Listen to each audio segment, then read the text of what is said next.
बाजारावरून आल्यानंतर मी चहा वगैरे घेतला आणि लागले स्वयंपाकाला. कारण खूप उशीर होतो बाजारावरून यायला. तरी 7:00-7:30 होतात आम्हाला. मग तिथून चहा वगैरे त्याच्यात 8 वाजतातच. मग आज बेत आहे माशांचा. तर चुलीवरच्या भाकरी आणि इकडे मी बनवलेली आहे माशाची भाजी. आज काय मासे तळणार वगैरे नाही, उशीर झालेला आहे. वाटण केलं खोबऱ्याचं, खोबरं खिसून भाजून घेतलं. थोडंसं टॅमॅटो, अद्रक, लसूण, कोथिंबीरचं वाटण घालून तेलामध्ये छान परतून घेतलं.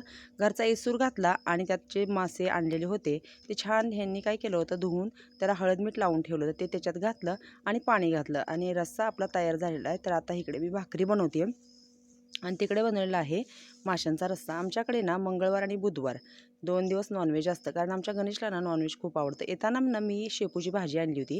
आम्ही भाजी विकायलाच घेतली होती. त्यातल्या 2 गड्ड्या राहिल्या होत्या, ते मी घेऊन आले. खूप छान अशी फ्रेश भाजी होती. वास तर एवढा छान सुटलेला होता, आत्या निवडत होत्या. 2 कोथिंबिरीच्या गड्ड्या आणि एक कोथिंबीर आणली होती आणि 2 शेपूच्या गड्ड्या आणल्या होत्या. आणि हे बघा छान अशा आमच्या गावाकडच्या ज्वारीच्या भाकरी बघा किती पांढऱ्या शुभ्र होत आहेत. आणि चला तुम्हाला दाखवते उकळलेला चुलीवरचा छान असा माशाचा रस्सा. तर हे बघा छान अशी तरी पण आलेली आहे. आमच्याकडे तरीची भाजी खूप आवडते.